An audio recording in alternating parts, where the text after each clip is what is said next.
Hermanos, bendiciones en esta hora. Ya sabemos que entramos en una nueva temática que es la hermenéutica bíblica. Entonces, sabemos que hermenéutica viene del griego hermeneivin, quiere decir interpretar. ¿Ok? Para esto hay unas reglas interpretativas que tenemos que, las cuales seguir la secuencia, para esa manera manejar una sana doctrina y asimismo tener la esencia de la palabra de Dios. En primer lugar, o regla número uno, es tomar las palabras en el sentido que indica el conjunto de la frase. Un ejemplo, la palabra fe generalmente significa confianza. Y de esa manera, si leemos Gálatas 1 y 3, nos está mostrando aquí la fe como la predicación del Evangelio. Y en Hechos 17:31 nos está mostrando la fe aquí como testimonio. Entonces, fíjese cómo el autor hace cierta modificación de las palabras para darle un determinado, eh, un determinado significado, una esencia en la cual nosotros podamos ampliar más el texto bíblico. ¿Okay? Otro ejemplo, la palabra gracia significa favor, generalmente favor, pero si analiza 1 de Pedro, lo está manifestando como la segunda venida de Cristo y Hebreos 13:9 está manifestando gracia como la sana doctrina. Entonces, esto es lo que hace que la Biblia sea un libro en riqueza literaria, por lo que tiene una amplia gama de palabras, es un lenguaje que tiene una riqueza en gramática, en semántica, y por lo visto, digamos, es conocido, es visto como el libro más vendido en el mundo entero por la riqueza literaria que maneja. También miramos la regla número 2, analizar la secuencia de la narración, y de esa manera vemos que los autores bíblicos empiezan con una temática, pero a veces ellos cortan con el tema, aparentemente salen del tema, pero posteriormente retornan a la temática en la cual ellos habían iniciado. Un ejemplo de ello es Efesios 3:1, yo pues Pablo preso en el Señor, aparentemente cambia de tema en el versículo 2 y retoma más adelante el capítulo 4 versículo 1 diciendo yo pues preso en el Señor. También Romanos 12:13, el día que van a ser justificados. ¿Cuándo? En la manifestación de nuestro Señor Jesucristo. ¿Ok? Entonces lo está diciendo acá en el 16. Y de esa manera hay que tener en cuenta cuando se va a hacer las reglas interpretativas. Regla número 3, tomar el designio del libro o pasaje en que ocurren las palabras o expresiones oscuras, contexto. Entonces, básicamente el contexto tenemos que analizar la cultura, el idioma, el clima, de qué se alimentaban las personas en los tiempos de Jesucristo o en los tiempos del Antiguo Testamento, las costumbres, las políticas, la cultura. Todo eso, mis hermanos, hay que analizarlo. Aún la geografía también hay que analizarla para hacer una sana interpretación de las Sagradas Escrituras. Esto es lo que nosotros conocemos como el contexto. Bien, figuras retóricas. En primer lugar está la metáfora, una figura retórica de pensamiento por medio de la cual una realidad o concepto se expresan por medio de una realidad o concepto diferente con los que los representados guarda cierta relación de semejanza. Un ejemplo, cuando Jesús dice, ustedes son la sal, lo está diciendo en sentido metafórico, no es que seamos una sal de cocina, no, en ninguna manera, en un sentido metafórico. Si dijera, ustedes son como la sal, ya fuera un símil, porque el símil está comparando, pero la metáfora afirma. O cuando dice, yo soy el pan, no está diciendo un pan de panadería en ninguna manera, sino que básicamente él es el pan de vida. ¿Ok? O cuando dice yo soy el árbol, ustedes son las ramas, también en un sentido metafórico.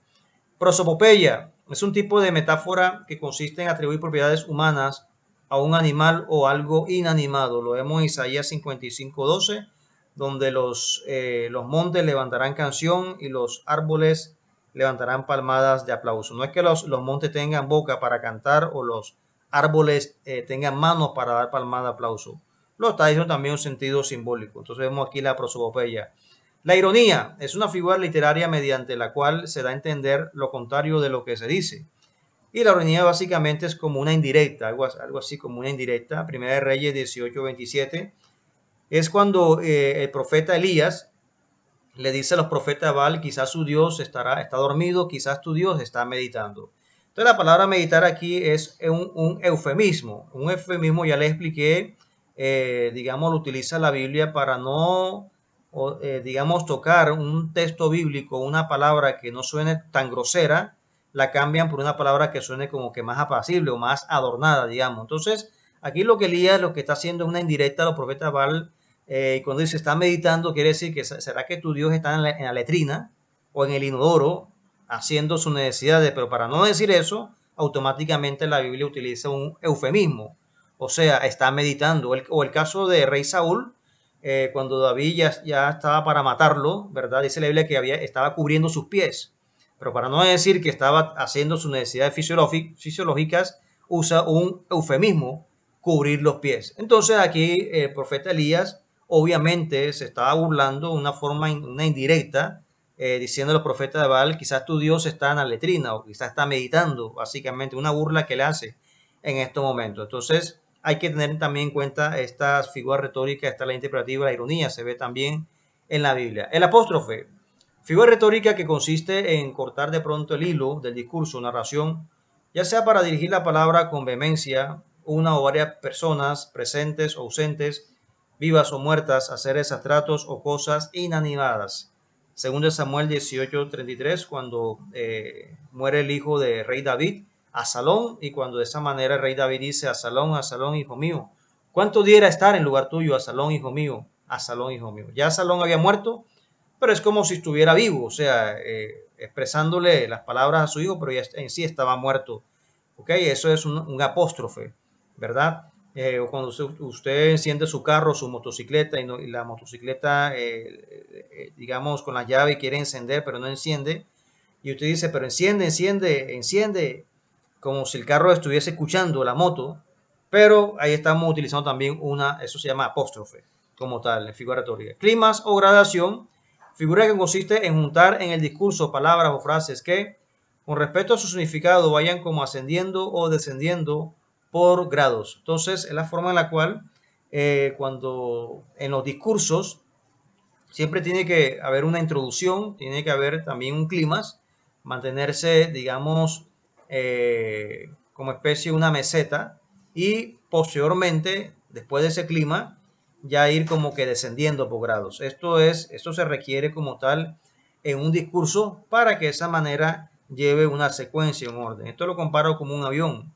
Un avión primero despega, ¿verdad? Digamos la introducción del mensaje, el clímax ya está en el aire como una meseta en el aire y posteriormente ya el avión va aterrizando poco a poco. Entonces la introducción, el cuerpo del sermón que ya está arriba y posteriormente la conclusión es el aterrizaje. Entonces en un sermón, en una predicación tenemos que llevar esa secuencia y Pablo es muy experto en hacer esto. Fíjese que Romanos 8, 28, 39 dice, hay alguna condenación para los hijos de Dios, ¿verdad? Aquel que nos llamó, aquel fue el que justificó, el que justificó fue el que nos llamó para que fuésemos hechos hijos de Dios. Antes de todas estas cosas somos muertos, somos contados como ovejas de matadero. ¿Quién nos podrá separar del amor de Cristo? Tribulación o angustia. Y más adelante termina básicamente el apóstol Pablo haciendo la gradación. Ni la muerte, ni la vida, ni ángeles, ni principados, ni potestades, ni lo presente, ni lo porvenir, ni lo alto, ni lo profundo, nos podrá separar del amor de Dios que es en Cristo Jesús, Señor nuestro. Fíjense que empieza con una introducción, está básicamente en el clímax, al que hace un clima, y después va haciendo una gradación el apóstol, el Pablo. Bien, y la tarea para la próxima clase es Mateo capítulo 2, versículo 23. Y será llamado Nazareno. Miren que lo que fue dicho por los profetas, será llamado Nazareno. El asunto es que en el Antiguo Testamento la palabra Nazareno no aparece en el castellano. Sí aparece en hebreo.